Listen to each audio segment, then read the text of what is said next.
All right, I'm going to go ahead and kick things off. I know we're just a minute after the top of the hour. So welcome to our second ever Review 360 Customer Forum. Pearson Assessments has implemented these for a number of our flagship products. And we're really excited to bring the Customer Forum to Review 360 in this group as well. If you haven't joined us before, no worries. We've only had one other one, so you haven't missed much. But if you have joined us, welcome back. We're glad you're here. For those who are new here, we want to give you just a quick overview of how things will work.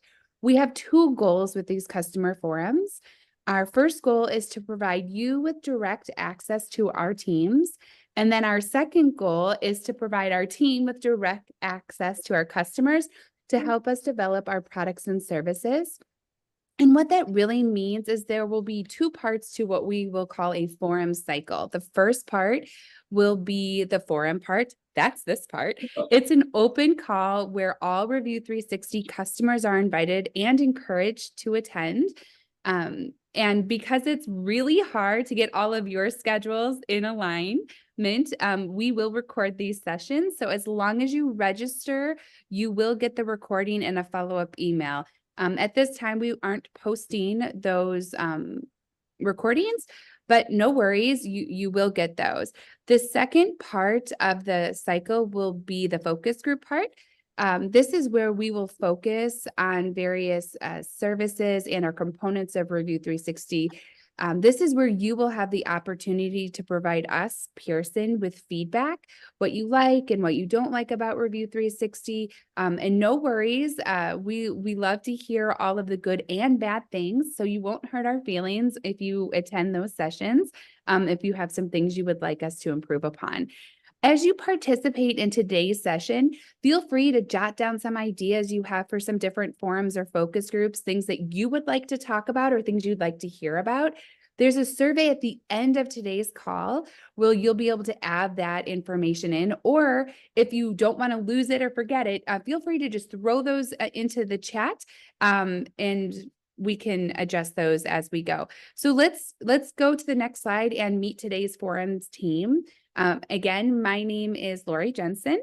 I am the Review 360 Senior Product Manager, and I am coming to you from Iowa, where the leaves are going to start changing really quickly. I'm really excited about that. Feel free to drop into the chat where you all are joining us from. We'd love to hear from you. And maybe also tell us what your favorite fall activity you're looking forward to the most. I'm really looking forward to getting to that pumpkin patch and getting some different pumpkins. We haven't done that just yet, but I think we're planning on going this weekend. With me, I have Lauren Schutz. She is our training manager who is located just to the east of me in Illinois. We also have Mike Jaisley, who is one of our amazing assessment consultants. He works with a number of our customers located in Connecticut, Delaware, Maryland, Pennsylvania, South Carolina, West Virginia, Michigan, and Washington, D.C. No worries if you didn't catch all those. We have a list of all of that at the end. And he joins us from Ohio today. Sorry about that.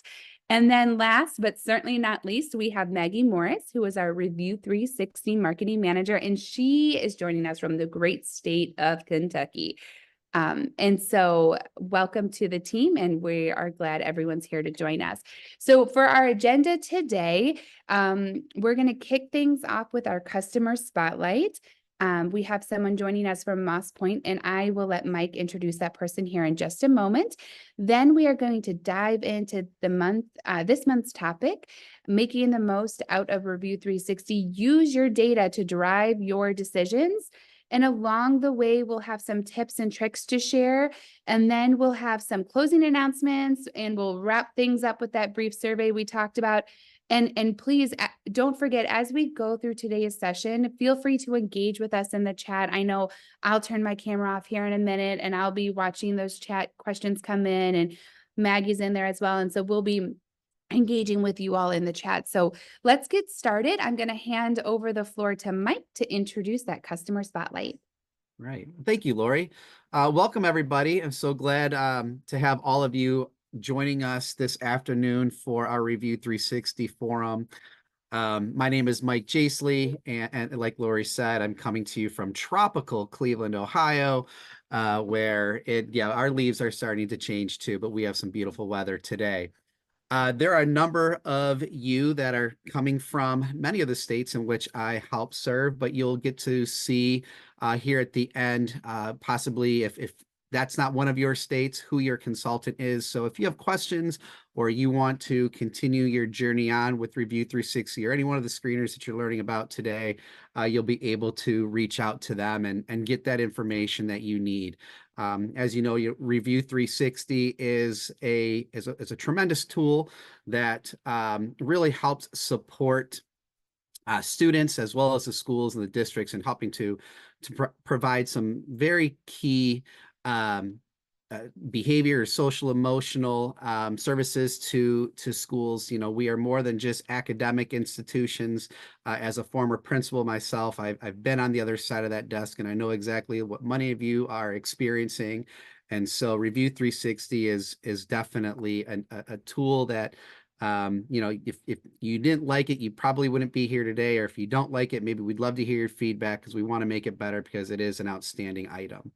But enough about that. I want to get to our spotlight here, and that is the Moss Point School District located in southern Mississippi. Looks like down around the Gulf. Hopefully everybody is safe and doing well down there.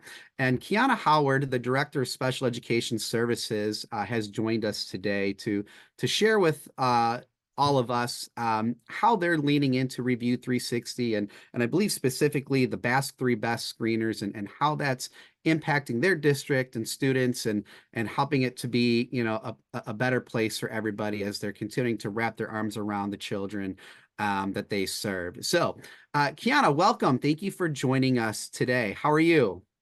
Good afternoon, everyone. I am doing well.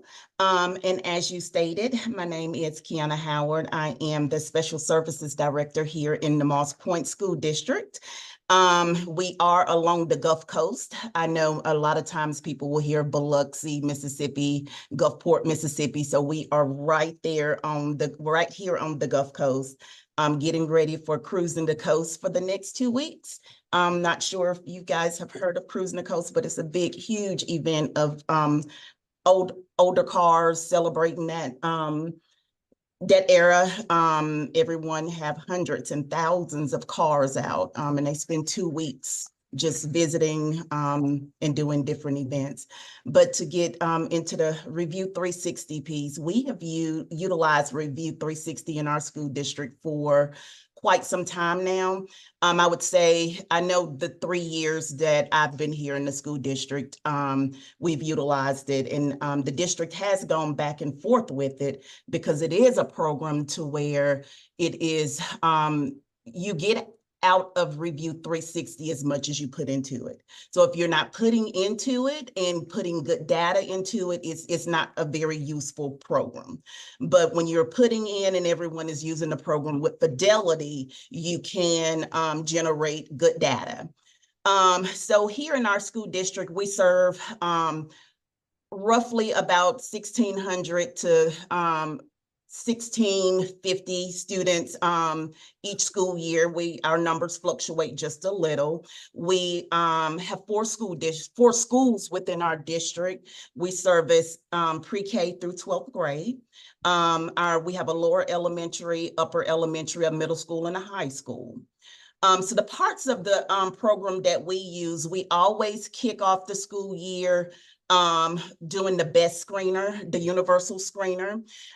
We make sure to purchase enough of those for all students because we perform that screener on all students, as you know, as data says that we should. So we do that screener on all students, whether they're, you know, there's documentation of any behavior concerns or not. Good data is important as well. And Kiana, I'm sorry, who completes those screeners Yes, for the sir. best? So I've kind of taken the lead of it. So I communicate with my counselors at each school and kind of lay out, hey, this is the screener, this is what we're doing this school year. And from the counselors communicate with the teachers in the building. Okay.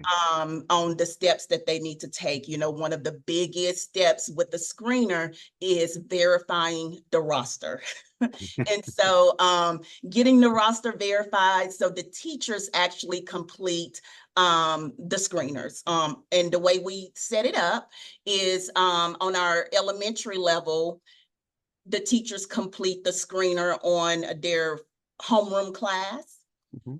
On the secondary level, the teachers complete the screener based on who they have first block or first period. Okay. And Is if how we others handle are, that. and if others are wondering or interested, right, you lean into the teacher version of the screener. We do Yes, also offer the student version as and well as there's the a parent parent version. version as well. Yes, so we utilize the teacher version for our Very data. good. And we perform the universal screener 2 to 3 times a year, mostly twice a year, depending on if my behavior team noticed some concerns. Maybe there was a lot of confusion with how to do the screener, or we noticed a lot of outliers. We may do it 3 times a year.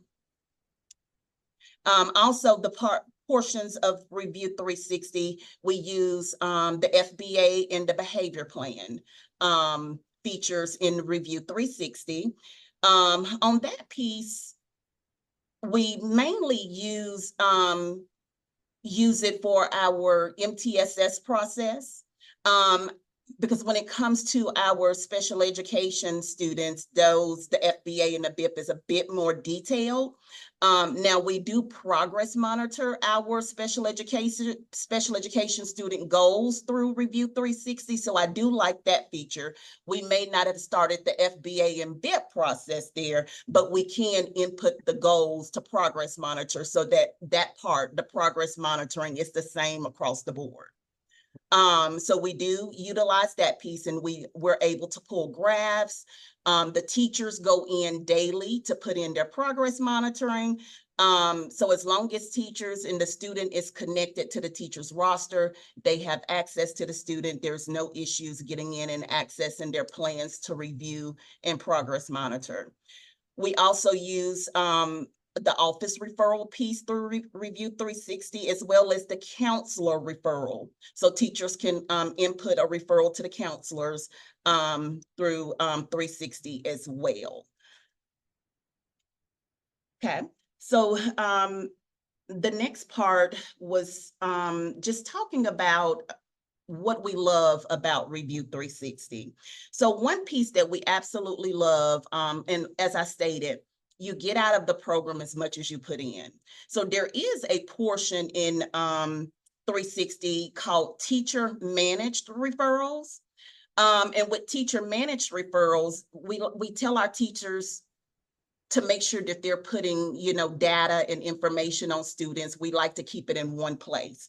So with the teacher manage, it's something that the teachers can see and not necessarily admin. So, those are those non-office referral type things to show, what positive things, and not just negative, what positive things the teachers are doing, what interventions they may have tried, something that they just want to make sure that they document. And those that would things probably help when necessary, right? That tells the full picture of what's happening with the student, how that engagement is working, how the student may be behaving, what's working, what's not working. That's a great paper trail. Yes, and it's also time stamped. So when you go, to give an overall picture of the child, and teachers are turning that over to the behavior specialists or the counselors, we can pinpoint different times of the day that behaviors are happening or not happening. So we do love the teacher managed feature in collecting that data that may not necessarily be reported to the office. And then there's, one port that, for the most part, we do love Review 360, and we feel that we're getting, utilizing a great product and getting great data back.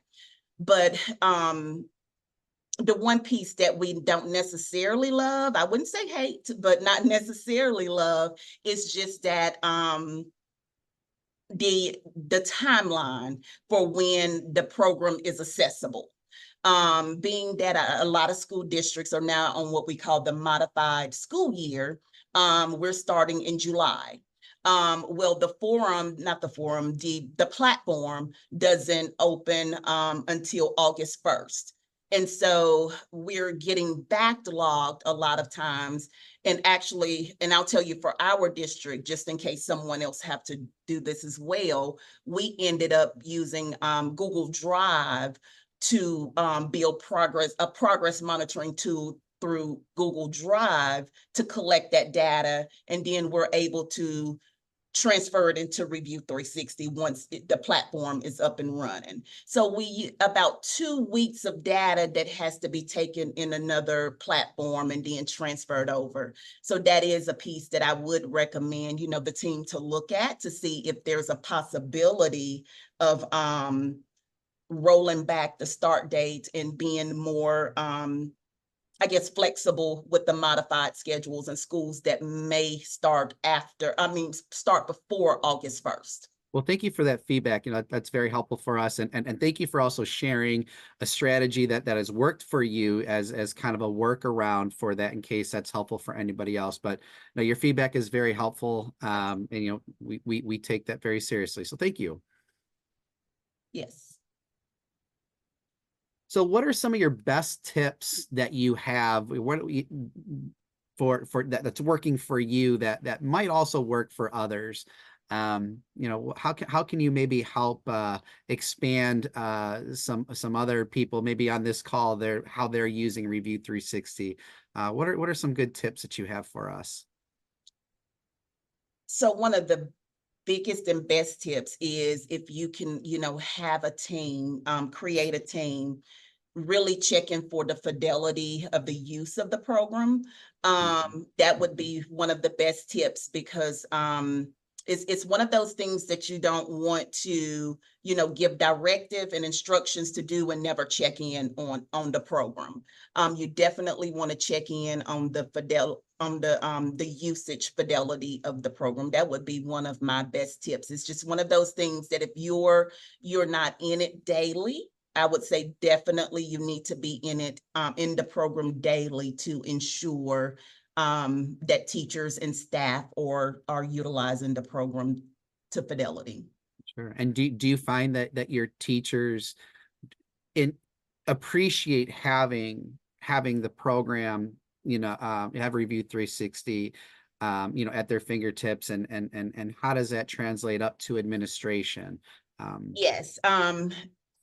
I do see that teachers appreciate the program, because, there are always technical glitches. And if teachers are running into technical glitches, I know, because I'm getting emails, I can't log I can't log in, or, I don't see, they're telling me what they can't see or what they can't do that they were able to do, leading up, or, even with their emails, because 360 is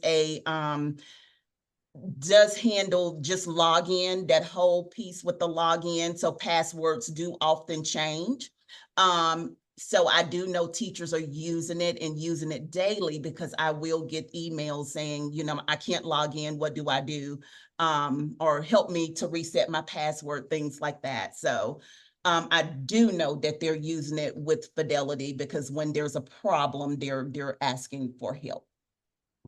Okay, that's great. We know that teachers have a lot on their plates, right? And it is not an easy job, and hopefully Review360 is there to take some burden off. So there's a place to communicate, a place to document, and it's when they need that attention, it's there to help provide it. And if I could add on to this piece, one thing that we ended up doing, we started it last school year. We took away paper office referrals. And so office referrals are put in directly through Review360. So I definitely would not recommend a school district to do both. I would not recommend, to do office referrals, a paper version and the 360 version, because as long as you do proper training for your admin and your teachers, the process is seamless. when being able to input and, pull down those referrals, even with admin addressing those referrals. And with that, I would definitely recommend, because you basically can build those office referrals, even positive referrals. You can basically build those based on your district handbook.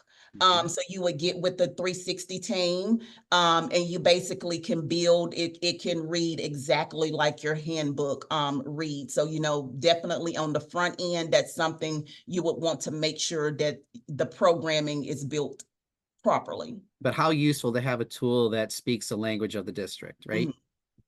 Absolutely. Very good. Kiana, thank you so much for your time today. Thank you for, on behalf of Pearson, thank you for trusting Review360 and the best screeners. For everybody else out there, I hope that Kiana was able to share something that was enlightening to you, or was in line with what you're doing already. And please be sure to reach out to any of the consultants. I believe Lori put that in the chat, where you can see who all of us are, and you'll also see it at the end. But thank you, Kiana, once again, and best of luck to you at Moss Point for the rest of the school year. I know it's still just the fall and there's a long way to go, but keep grinding. Thank you so much. All right. Well, at this time, I want to bring in Lauren Schutz to the call. She is going to move into our topic of the month, which is making the most out of Review360 and how to use data to drive those very important decisions. So, Lauren. All right. Sharing my screen back on. Hopefully everyone can see it. And I'm also going to make sure I have the chat up, because I definitely have y'all doing some work with me in the chat here. So I'm really excited to talk to you today a little bit about Review360 as a whole. And I'll give you a little background about myself first. I'm a school psychologist by training, and very passionate about MTSS, and particularly MTSS as it relates to social emotional learning and behavior, and how kind of you can apply the principles of academic assessment and database decisions on the academic side to the SEL side to be able to meet the needs of the whole child.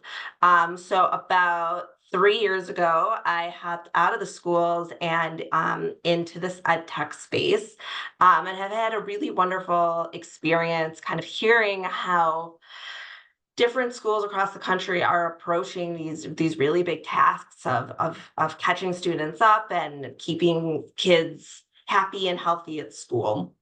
So kind of with that lens, I'm bringing to you kind of an overview and a kind of data-based MTSS approach to social emotional learning. And I want to kind of start with the caveat that depending on where you are in the country, there's taboos or certain resistances to some SEL curriculums or certain mental health conversations or things like that.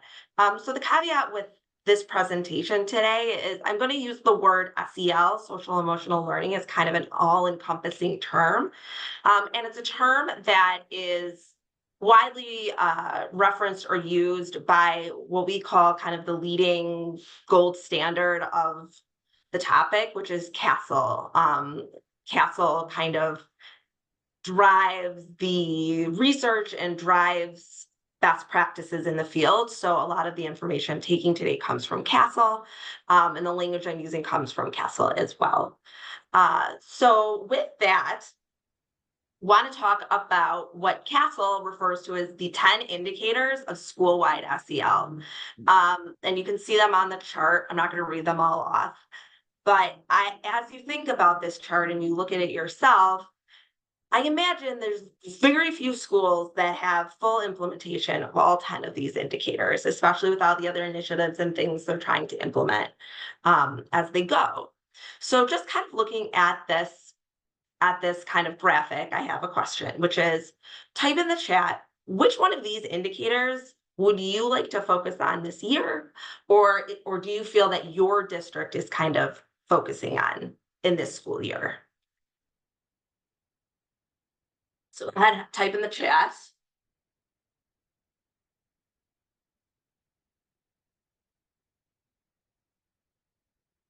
Which one of these indicators is a focus? So Janice is talking about explicit instruction. Okay, that's great.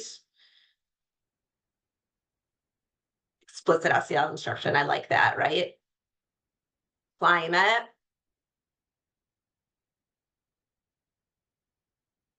Youth voice and engagement. Love that. Love that. Community partnerships. Okay. Supportive discipline, SEL, and integrated with academic instruction. So it's all over the place, right? Everyone's kind of coming at this SEL thing with different lenses, and there's no right place to start. I'm going to talk a little bit about that today, but I want to give you the caveat that the reason that I'm talking about this is something that we've noticed here at Pearson about how people are using Review360. We find that the majority of our customers are either using it as a screener, right? So they're using Review360 to screen students in the back, or to screen students using SSIS SEL. Or a lot of districts are using Review360 for office discipline referrals, for incident management, we call it, which are both critical components to a comprehensive SEL district, right? We need to be able to use data to identify all students. We also need a referral system. We need a way to track, where are kids struggling? Are they struggling in lunch? Are they struggling in the classroom? Which students are struggling?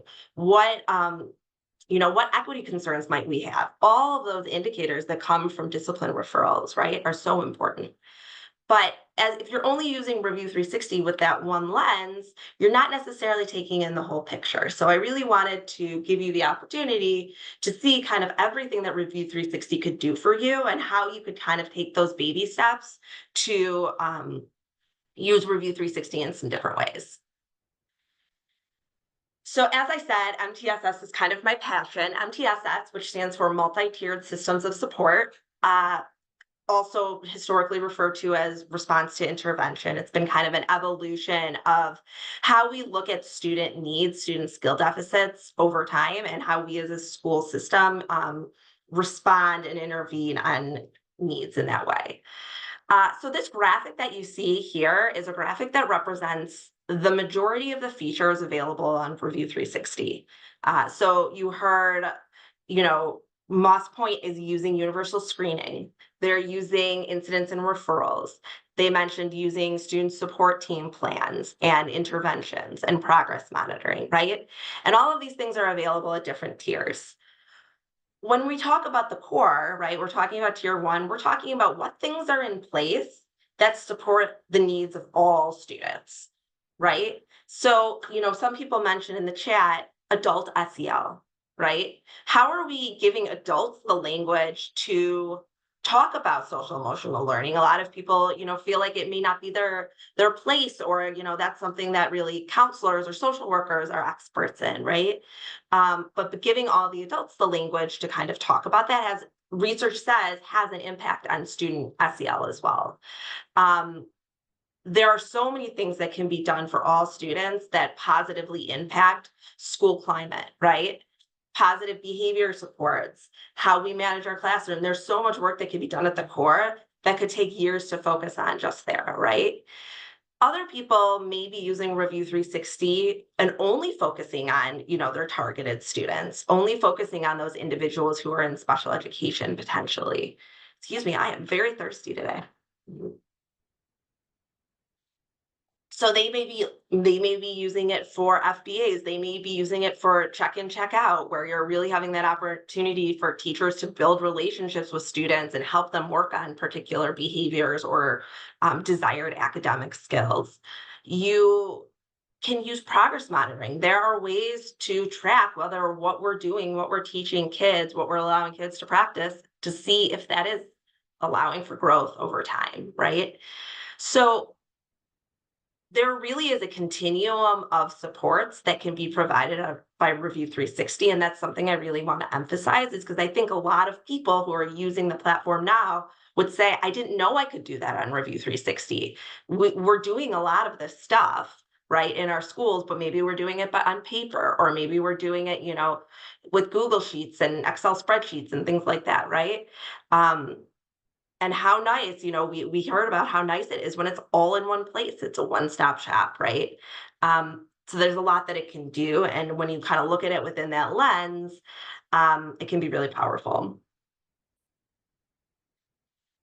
So interestingly, I was actually really happy that several people talked about focusing on adult SEL, and that we heard about building a team, how important it is to build a team.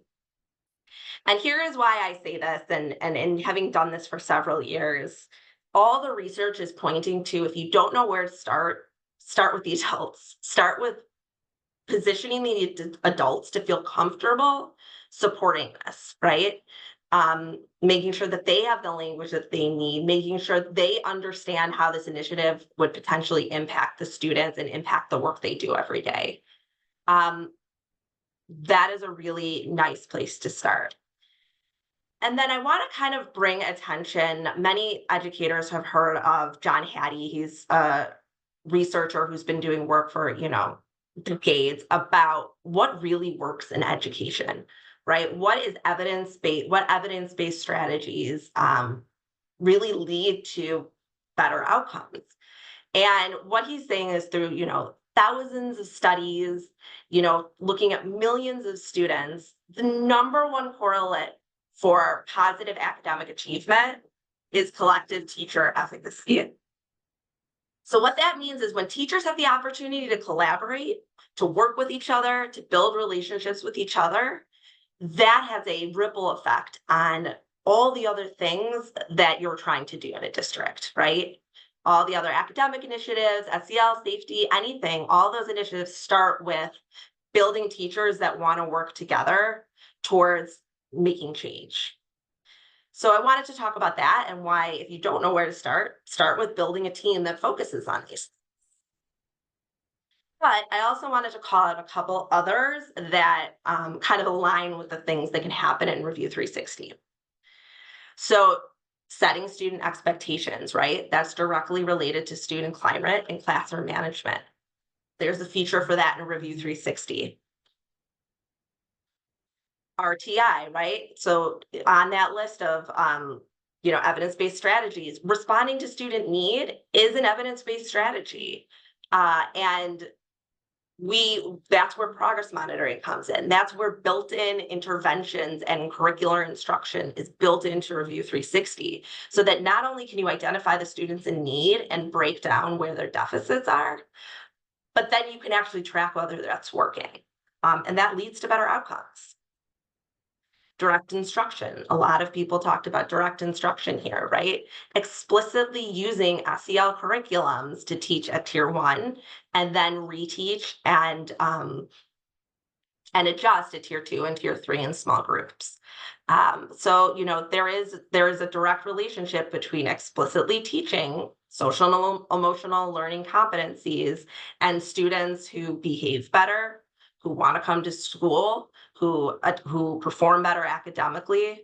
The research is all there, and I use the QR code to give you the opportunity to kind of look further into what the research is saying. Additionally, talking about the teacher-student relationships, things like check-in, check-out are critical for building those relationships with the students that may be more marginalized, right? They're having that opportunity to check in every day, to talk to a teacher about how their day went. That's what is so critical to check in, check out, and what is, again, correlated with positive outcomes. Parent involvement. Some other people mentioned in the chat, like building that community relationship, building that community partnership, right? When a student is struggling in school, it's usually an indicator that something might not be right at home. Not always, but when we can be partners with the other adults that impact students' lives, we have the opportunity to improve their behavior. And Review 360 certainly allows for some great communication tools and great reporting that can be shared with parents, and allows for you to actually use parents as a data source to assess students. So kind of, again, looking at that 360 piece of all the influences for students. Classroom management, I also talked about kind of as it related to student expectations, creating a climate of learning where kids know what's expected of them and know what the positive and the negative consequences are of not following those expectations. So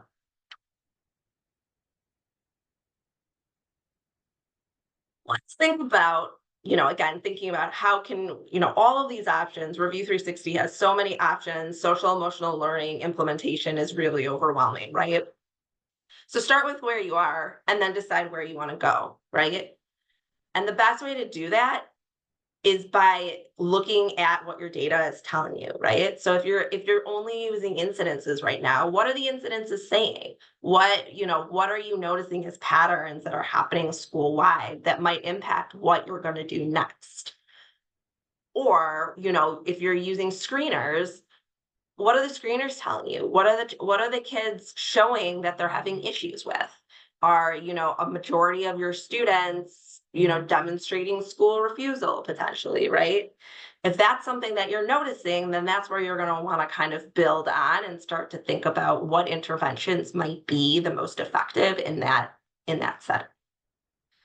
So I did want to highlight a couple that exist at on Review360, some different things that you can add on. And the first one is explicit SEL instruction, right? And the way I always explain this to people that I talk to is you don't expect a student to come to school and know how to do trigonometry, right? You have to explicitly teach them all those basic skills, right? You have to teach them the numbers, then you have to teach them how to add, then how to multiply, and right, and all builds on each other, right? And so to expect that every student from every walk of life can come to school ready to learn and know how to demonstrate SEL competencies is not always realistic, right? So there are amazing curriculums out there. People have done a ton of research into kind of core CASEL competencies, strategies that you can explicitly teach to students that lead to better outcomes in school. So you can do this using the SSIS SEL SIP, which is the Classroom Intervention Program, where there are lessons provided for your whole classroom on Review360. All the instruction that teachers need is right in there. And it can be delivered to all students embedded within the curriculum.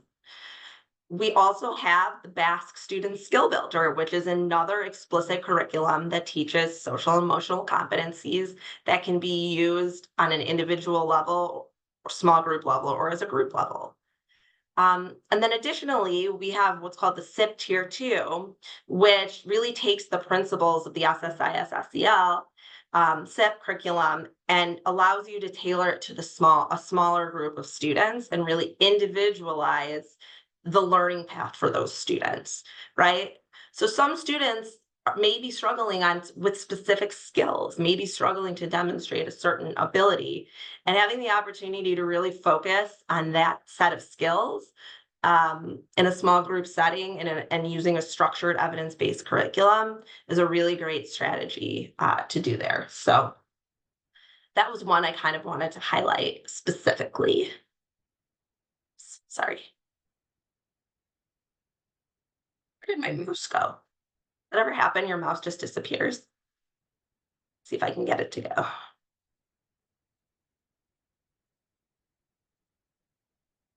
Super good. It just froze on me. I'm not sure. See if I can figure this out. Maybe in the meantime, in the chat. Oh, I'm optimistic. Oh, okay, we're good. So one other thing that I wanted to add that is built into, I believe, all the Review360 licenses, subscriptions, et cetera, is professional development. And this can be used a lot of different ways within the platform, but this also goes back to that SEL piece or to that adult SEL piece, that there's a lot of teachers that come to the table who don't necessarily have all the skills or weren't necessarily trained in their teacher training programs on certain things, right? So if you're noticing maybe through incident reportings that a certain teacher might be struggling with, I don't know, classroom management, right? There are professional development lessons that can be applied to them, right? Maybe you don't have time to administer or to deliver a 3-hour professional development training on, I don't know, trauma. Okay. You can ask teachers to kind of do this on their own time at their own path, and an administrator can assign that to teachers.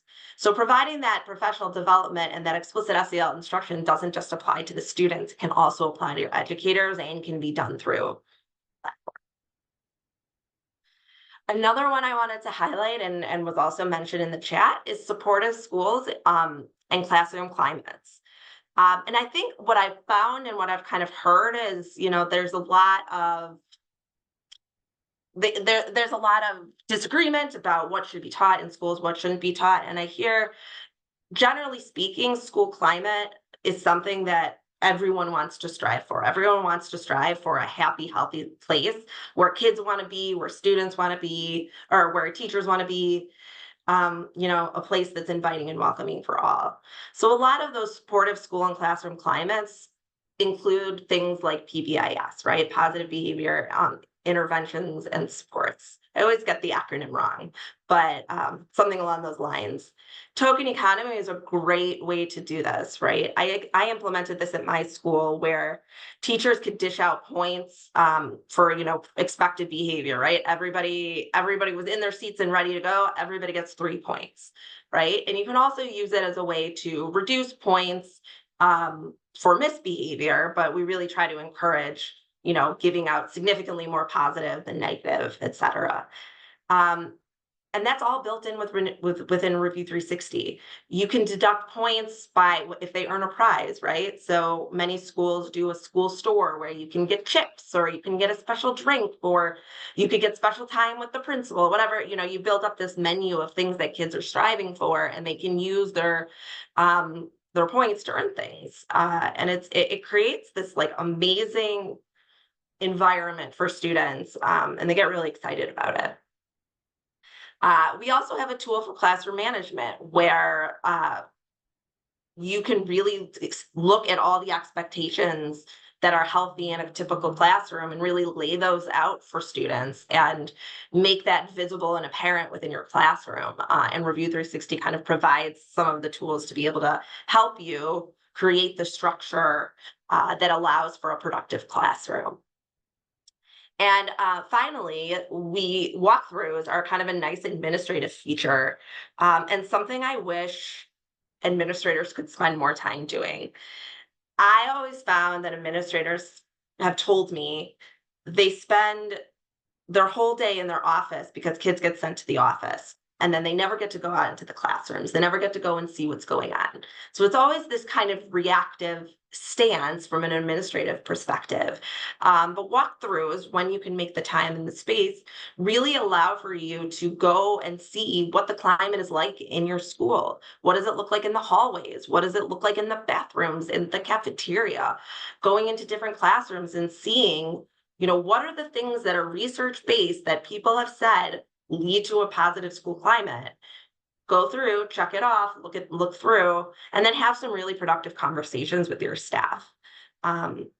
So that's another thing I kind of wanted to emphasize for you all. And check and check out, kind of same thing. That's supportive, building those relationships, building that connection so that kids feel like they have someone that they want to come see every day. Kids who feel are demonstrating school refusal or are feeling, isolated socially. When you have something like check in, check out, every student feels like they belong. Every student feels like there's someone at school who is looking to see them every day. So I just saw the question from Catherine. It is a checklist. It is something that you can go, it's like data you can collect in Review 360. So yes, it's a good best practice, but all the things that I'm featuring on this slide are components of Review 360.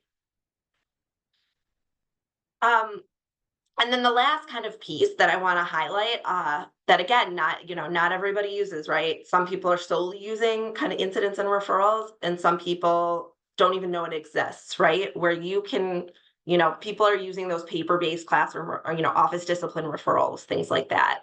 And then the paper-based, an administrator might process it, might have a conversation with the student, but you don't have the broad data to be able to make the determination if there are patterns or notice different things that are happening.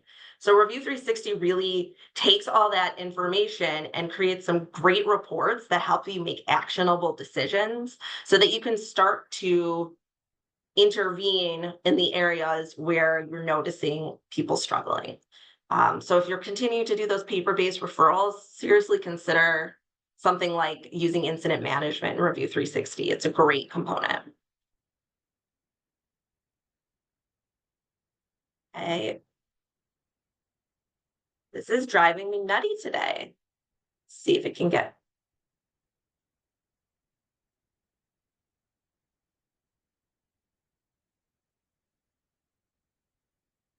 Joyce, that's a great question. I'm going to come back to it as soon as my computer decides to be my friend. So just give me a second.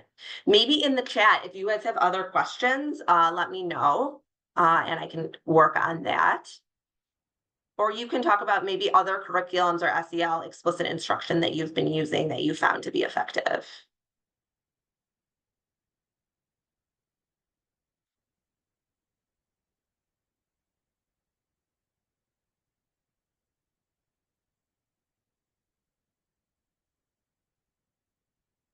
This is just one of those days, y'all. Stars are not aligning for me.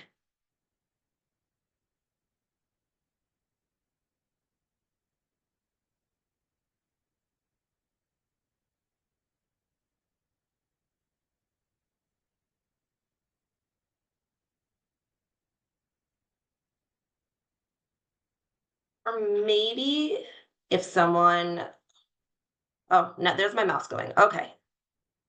All right. Last one. Okay.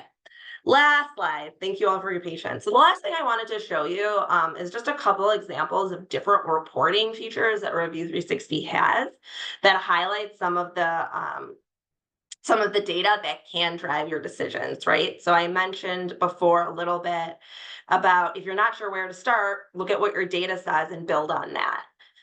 So for example, this is a report, incidents by location. This is a report that tells you that most incidents are within the classroom. So you may decide, okay, if I know that that's the case, I'm going to really focus on doing some walkthroughs and seeing what areas people are struggling in, or what things with classroom management or, positive behavior and expectations. Like, if we're seeing that most incidences are coming from the classroom, what do we need to do to address that and build upon the skill sets of the teachers so that they can better manage their classrooms?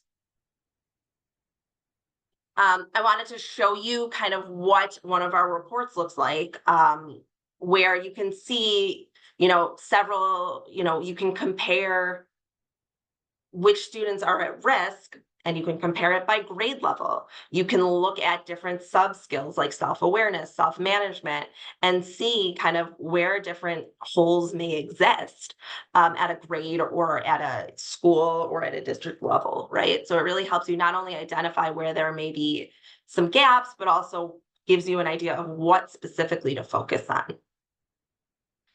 Additionally, the BAS3 Best provides that kind of data where you can triangulate student, teacher, and parent reports, and you can see if students are struggling with behaviors or emotions, and kind of really isolate, global issues or where an individual student might be struggling as well. And what I love about, one of these reports is it really helps you see. It breaks down, okay, we have 29 students that are at risk, right? These are the skills they're struggling in. And based on that information from the reporting, it tells you directly what skills in, in the curriculums to deliver next, right? So it's all in there. There's a really easy correlation in there that's really great. That is my presentation. So I wanted to, let me just quickly look at some of the questions.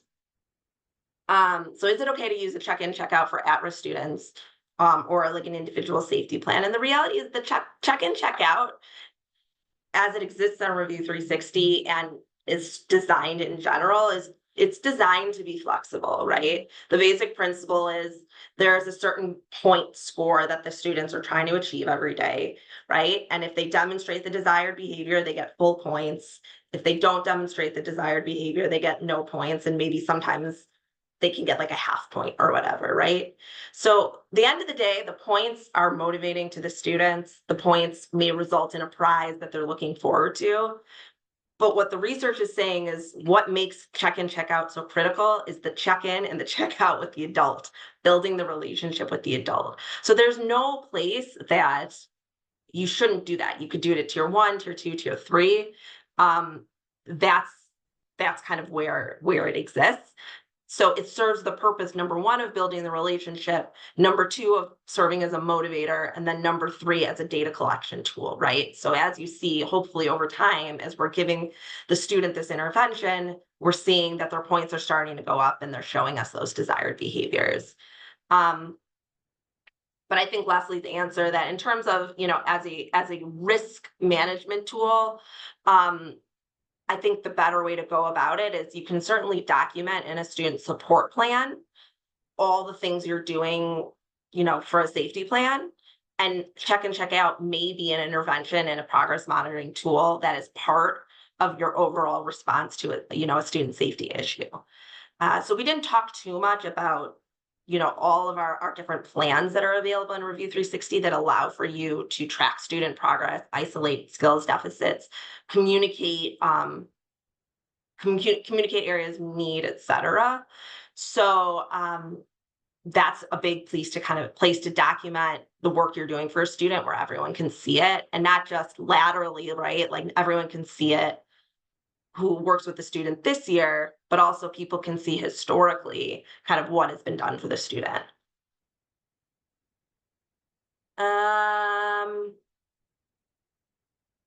So we've got about 7 minutes left. So I can talk just quickly. Lori, I don't know if you want me to kind of go to the next piece. But Yeah, sure. Yeah, go ahead. I don't see a ton of questions up in the chat that we've left unanswered. However, we will pull up here our Review 360 support contact information. For those of you who have questions, we're here to support you. So on the screen now, you will see the support number, email address, and then of course in Review 360, there is a way to submit something directly to us in the help section. And so you can contact us through that avenue as well. And then if we back up just one slide, we have had a few folks ask us about classroom assessment consultants. And so we'll go ahead and put that up on the slide as well so that you can locate your assessment consultant. We'll give you a few moments just to peruse through the list. I know the number of states that each consultant supports is long. And so I'll give folks just a minute to find their classroom assessment consultant. And so here's the list of those. We did post a link earlier. That link also has a list of the consultants and then a direct link to their email addresses. They are here to support you, so feel free to shoot them an email, give them a call. They're happy to help in whatever capacity is needed. I will have Lauren just flip down to the announcement slide here. We have just a couple of announcements, some things that are coming up we wanted to share before we wrap up with any last minute questions or comments. So we do have a focus group. Our next forum will be in December 4th. It is scheduled. And so hopefully folks are registered for that. If not, we can drop the link to register in the chat. We'd love to hear from you. Any topics you'd like us to cover during that forum, please let us know via the survey at the very end. In addition, you can also just drop some topics that you'd like to hear a little bit more about in the chat. Happy to dive deeper with you. Again, these are for you. So we want to make sure that we are covering all of the items that you would like us to. We also have an upcoming per seat training, diving deeper with diagnostics on October 24th. Lauren can probably talk a little bit more in depth about what will be covered during that session. And then, of course, we do have a focus group planned for November. So if you're interested in being a part of the focus group, indicate your desire on the survey at the very end. And then I will be reaching out to folks to get you included. Seats are limited, so everyone who's interested might not be able to join the focus group, but do indicate interest, and then we will certainly take that into consideration with future focus groups. And in addition, if you'd like to join us live on a forum as our customer spotlight, we're always looking for more spotlight customers. We think it's really helpful for you all to hear from other folks like you who are using Review360, what's working, what's not working, tips and tricks, things like that. So if you're interested in being a spotlight customer, we'd love to have you. Again, indicate your interest there. Lauren, do you want to just talk a little bit more about that per seat training? I know we have just a couple of minutes left before we wrap up. Yes, please sign up. It is $75 per person. And it has been kind of come as a request from particularly smaller districts or districts that just can't find time for PD or to train their whole staff. It's a way to kind of get a deeper level of knowledge for a few people, right? And we would love for you to come. We have amazing trainers. You may have seen Leslie kind of dive into the chat. She's kind of the mastermind behind all the content that we're delivering in training. And not only is this a great opportunity for you to look at your screening data, but it's also a way to think about, okay, once I have my screening data, what do I do with it, right? How can I group my students? How can I respond to tier one? All of those different things. So it kind of walks you through just how to make the most of your screening data and act upon it. And I know that is a struggle in many schools. It's very easy to give a quick, 3-4 minute screener, but what you do, how you intervene, how you respond to that can sometimes be a little bit more challenging. So please come. The other really nice part about it is that you get to hear what other people are doing, right? So you're not just listening, you're not just working with people from your school district, you're working with people from districts all over the country, and hearing the different ways that Review360 is being implemented. So please come. Thank you. And thank you again. We're at almost the top of the hour, so I want to be respectful of everyone's time. Thank you for attending our October customer forum. We hope to see you again in December. But in the meantime, again, if you need anything, please don't hesitate to reach out to either support or your assessment consultants. We're here to support you in any way that we can. Have a great rest of your day, everyone. Thank you.